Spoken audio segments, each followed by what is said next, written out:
Debbie. How are you today? I'm doing great, Marla. How are you? I love your headband. That is so cute. Did Santa give you that? Yeah, Santa Bezos. Santa, very funny. Santa Bezos. Okay. Is that the guy that owns Amazon? Yeah. Okay. Jeff Bezos. Oh my gosh. Yeah. Santa Jeff Bezos. The saint of Amazon. Okay, so Debbie, have you ever heard of multi-generational living? Well, yes, of course.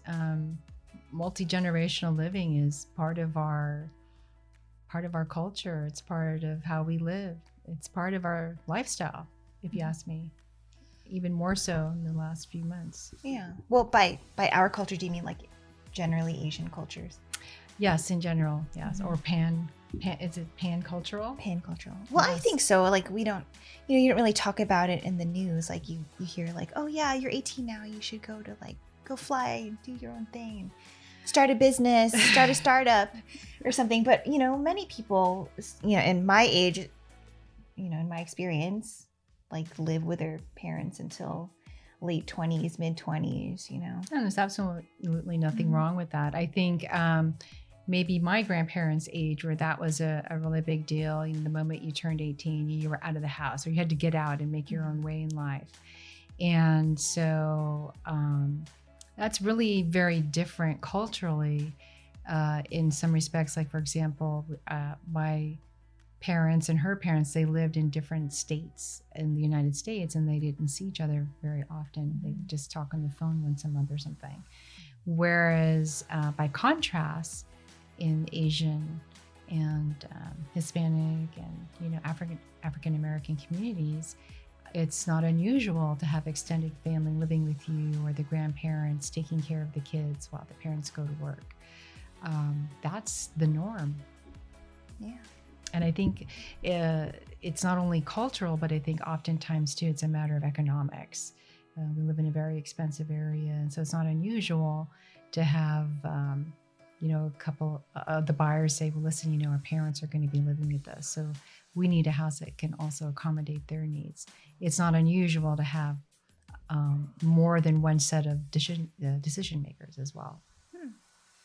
Well, I'm Marla Wong. I'm Debbie Wong. And this is Real Times in Real Estate with the Wong Real Estate Group. And if you couldn't tell, today we're going to talk about multi-generational households. So I have some stats for you. I like stats. Good, because I have some. Okay, good. Go, girl. So 15% more buyers compared with 11% before April are intend to live in multi-generational households. And 28% of the more buyers want to live in a multi-generational household to take care of their parents, compared with 25% pre-pandemic. And 21% want to spend more time with their aging parents, compared with 17% pre-pandemic. Well, I think those are really interesting statistics. I think the pandemic has really caused many of us to really contemplate and analyze and really internalize and think about, what does it mean? What's important in life right now? Mm-hmm. And I think for sure, if you have family or people that you care about, it's important to surround yourself with those persons that make life wonderful. So you make my life wonderful. Oh, thank you, dear. Yeah, you make my life pretty wonderful too. You and your brother. It's mostly the free childcare. Well, I love my grandson, but the reality is that the pandemic saw a lot of households combining, because people wanted to immediately establish their bubbles, and who were they regularly going to be seeing. So out of not only convenience, but also I think for protection and security as well. Mm-hmm. Yeah. Like it puts kind of everybody's relationships into perspective. Like you had to really choose like who you want in your life. And I also understand there's an equal number of people discovering that they didn't like their bubbles. Oh my gosh, yeah. But more on that later. Well, that's another podcast. And not just physically, but like, virtually too. Like you have to make That's an effort true. to set up a Zoom call every week or bi-monthly, and Well, a lot of parents had to become Yeah. teachers, and not many were actually prepared for that or set up to work from home. So also things that really cause people to think about what is it they're looking for in a home these days. So we were able to help. We're very blessed. We were able to help 24 families get into homes that they like and that they're very happy to be in. So we're very thankful to have been able to help this many people. But yeah, I mean, they're definitely very on their list of wants and needs. There's definitely some things that they are looking for sure. Well, that brings me into my next topic. So what would you say are like 5 key features that today's like multi-generational households would look for in like a new house or when they're buying a property? Well, I think number 1 on the list is how modern or how ready is the property for Wi-Fi. I think that's probably the key component that everybody is looking for. So,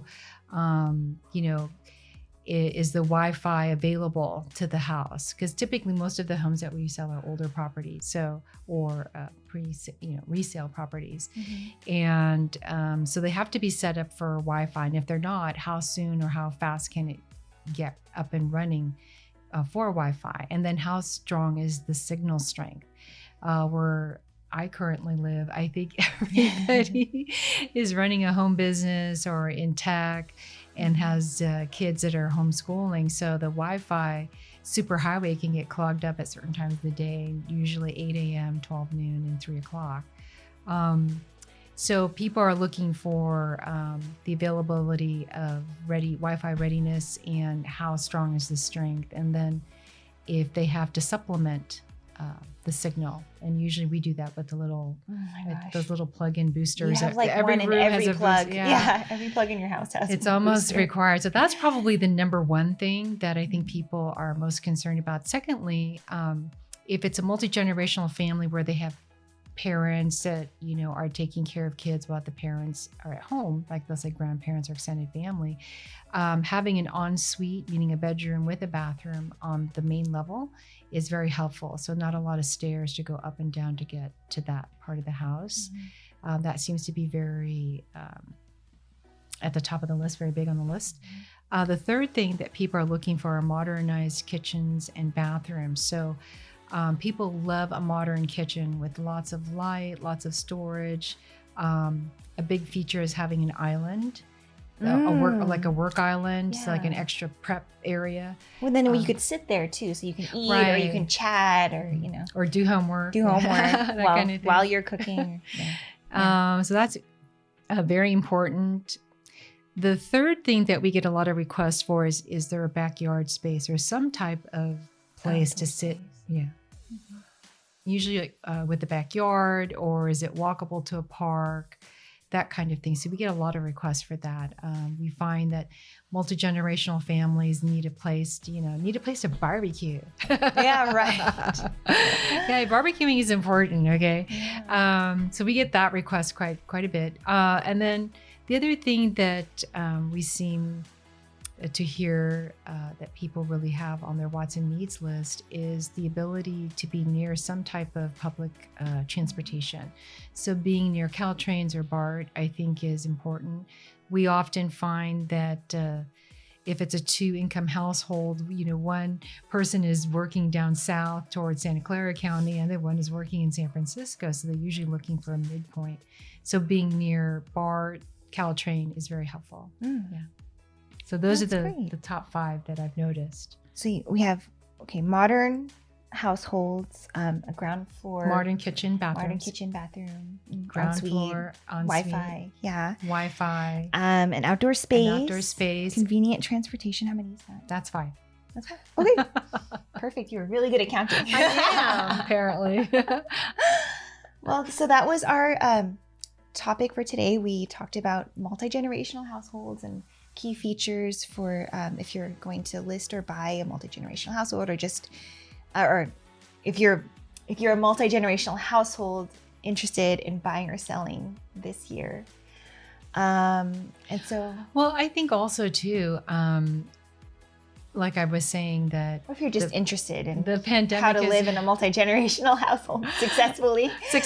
Right? We have some tips on those too, actually. Yeah. Marla is an SRES, which is a senior residential specialist in real estate. So she has some really great ideas on how to make sure that everybody's needs are looked after, including those of the seniors, if that's part of your multi-generational household. She's got some great tips. She's taking good care of me. You're not a senior though. Not yet.